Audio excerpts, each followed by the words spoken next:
Now, throughout Jesus' life and ministry, he had to deal with demons.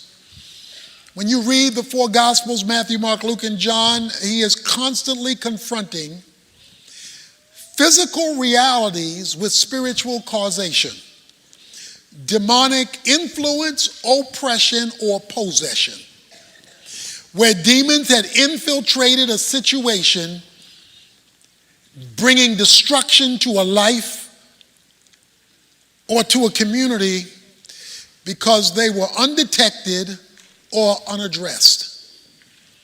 One of the more famous encounters of Jesus with demons is in Mark chapter 5.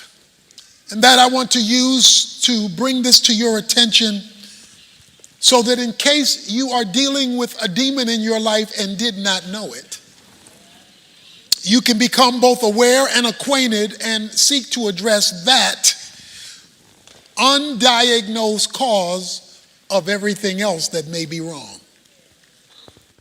Jesus has crossed the sea in verse 1 of chapter 5 of Mark. He gets into the boat, and immediately a man from the tombs with an unclean spirit met him. He had been dwelling among the tombs. No one was able to bind him any more, even with a chain, because he had often been bound with shackles and chains, and the chains had been torn apart by him, and the shackles broken in pieces, and no one was strong enough to subdue him. Constantly, day and night, he was screaming among the tombs and in the mountains and gashing himself with stones. And the reality is, something is graphically wrong with him. But the root of his problem, it says, was an unclean spirit. That behind the craziness that we were looking at, that people observed, was something that you could not see. It was a spirit that was unclean. Now, it's not that folk didn't try to help this guy. We're told they tried to shackle him, they tried to chain him, they tried to control him, they tried to manage him. And every time they tried to do something to control the anger, the outburst, the craziness, he shook it off. In other words, society couldn't help him. People couldn't help him. Programs couldn't help him. Because the demons were so much in control. When you see yourself or others living an out of control life, this is not an out of control moment. This says day after day, night after night. In other words, crazy was his lifestyle. It was the way he operated. Then you must at least investigate whether you are dealing with demonic involvement. Now, the demon is described with his nickname, an unclean spirit. He's going to be called a demon later, but right now, he's just called an unclean spirit. And with that one phrase, we are introduced to the root of this man's problem. You see, demons go where dirt exists. So they look for uncleanness to make themselves at home. And when they come and infuse themselves through either influence, oppression, or domination and possession, they amplify what is already unclean. So it is unfortunate today that even though we're in church, we regularly have meals with the devil. And we don't even know he's been invited to dinner. Paul goes on to say in 1 Timothy chapter 4, verses 1 to 5, that the demonic world feeds on lies. See, the scripture says Satan is the father of lies. He is a liar from the beginning, and he's the father of lies, and any father has childrens. The demons, the ones who followed Satan in his rebellion against God, or the unclean spirits, gravitate toward lie. That's why it is in their interest to keep you from the truth, because they feed on lies. So this demon thing is real. The problem is it's unseen. It's invisible because it's spiritual. And this man's life has been taken over by the demonic. And he is now out of control. He's gotten worse and worse and worse. And I would like to submit to you things in our lives that are dirt, that go unaddressed, ongoingly unrepented of, invites demons. The demons come, make themselves at home, and begin to reorganize the furniture in our lives so that we are carrying out their bidding, not even knowing that it's them. And the way we know it is, it's getting worse and worse and worse, even while we're taking over-the-counter solutions. But because it's unseen and unfelt in terms of the spiritual nature of it, it goes unrecognized, unaddressed. This man, however, sees Jesus in verse 6. From a distance, he ran up and bowed down before him. So this man who's demon-possessed sees Jesus, and he comes down and he falls down on his knees in a posture of worship and submission.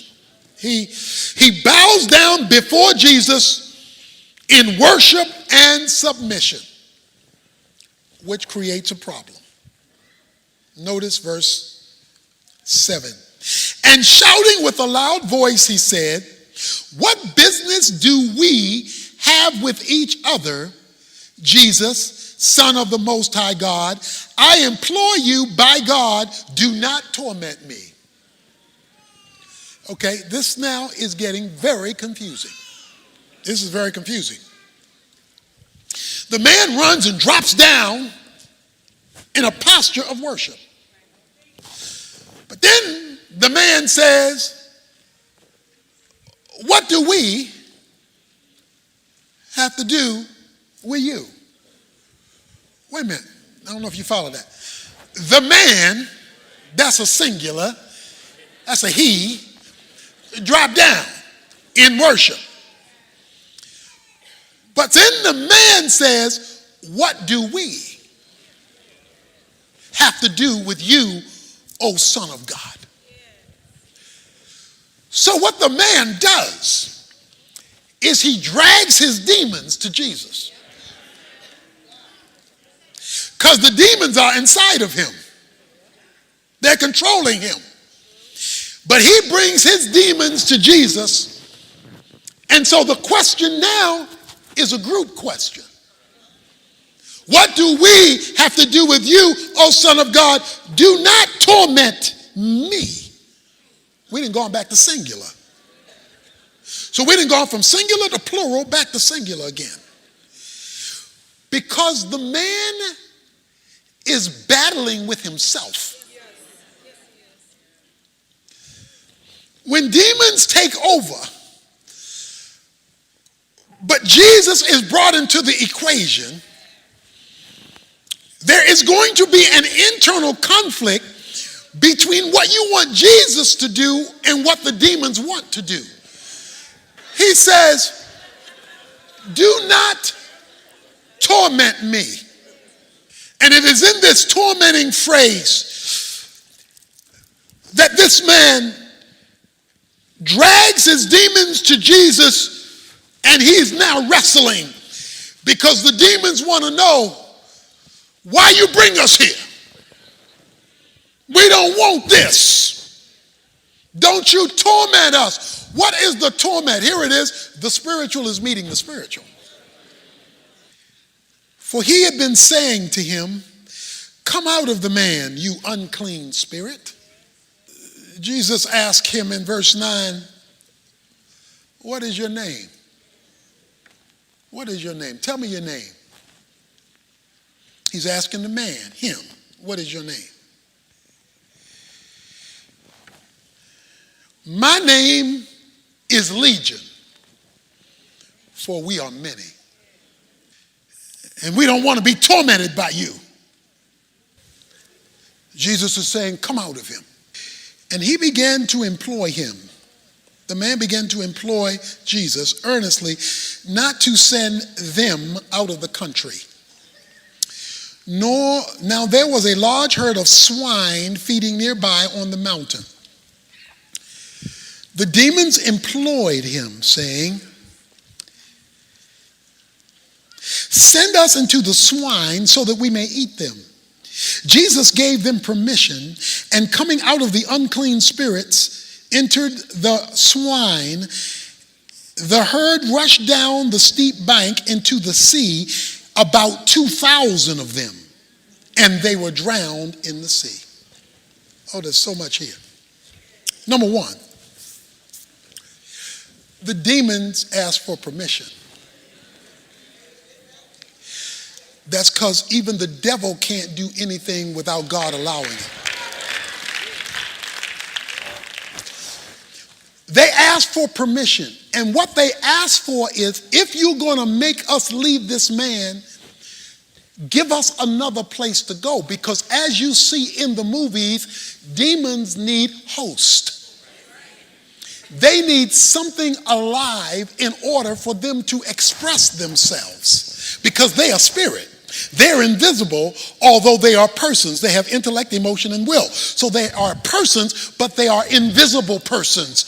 And so they need a visible thing in order to express themselves on earth. So Luke chapter 11, verses 24 to 26 says that when they're in waterless places, that is places without life, where there's no water, there's no life. When they're in waterless places, no life, they're looking for a place. They've got to express themselves, and so when they see dirt in our lives unaddressed, then they come upon us so that they can express their uncleanness in our uncleanness, making our uncleanness worse than the uncleanness it was before they arrived. And so they express themselves in us. Jesus says, "Come out." They say, "Well, will you allow us to go to the pigs?" Why? Why did Jesus say you can go to the pigs? Simple. They're unclean animals. So he lets them leave an unclean man for an unclean animal. Because they can only flow where there's uncleanness that goes unaddressed. When they enter the swine, they go hog wild and pig slop crazy. It says they run downhill and drown themselves. Because the goal of demons, one, is to always take you downhill. It is to devolve your life, defeat your life, ravel up and tie up your life, destroy your life. Demons have one goal, that is, you go down. And their ultimate goal is suicide. It says that the pigs went out down the hill and drowned themselves. The difference between the pig and the man is that the pig doesn't have a soul and the man does. So there was some resistance in the man that does not exist in the pig. So when they went to the unclean pig committed suicide. But Jesus comes along and he addresses it. Because he addresses the spiritual cause, not merely the physical symptoms. The enemy looks for spaces, And we've all given him some at some time or another. He doesn't need a lot of space. He just needs it to be open and dirty. And if it is, he will seek to enter that space, bring his family behind him in order to bring demonic downturn into our lives.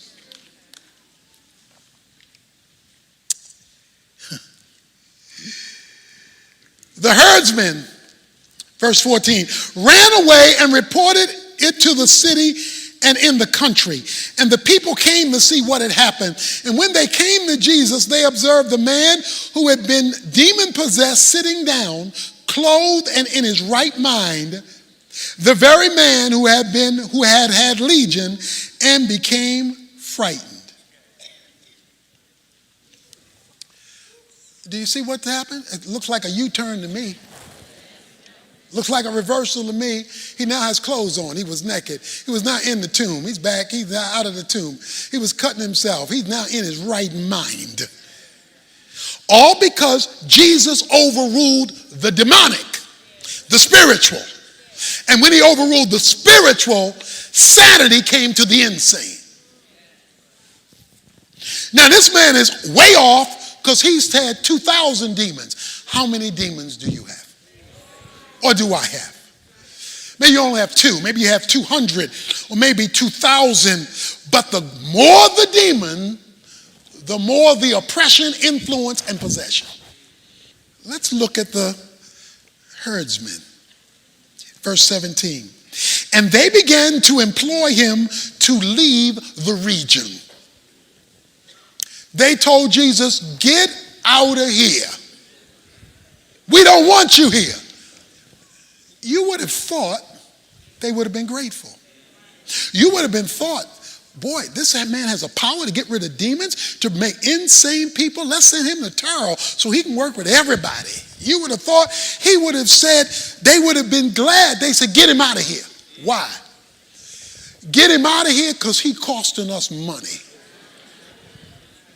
See, the pigs went and committed suicide. They were pigs herdsmen. So when their pigs drowned, their money got funny. They said no more pork chop, no more pig feet, no more chitlins, no more ham hock. Sweet Georgia Brown got to shut down because there is no more pig. This man is costing us money. Get rid of Jesus. Let's keep the business coming, even if we've got to keep the folk hooked. The man wanted to get in the boat with Jesus in verse 18, who was demon-possessed, imploring him, Jesus, that he might accompany him.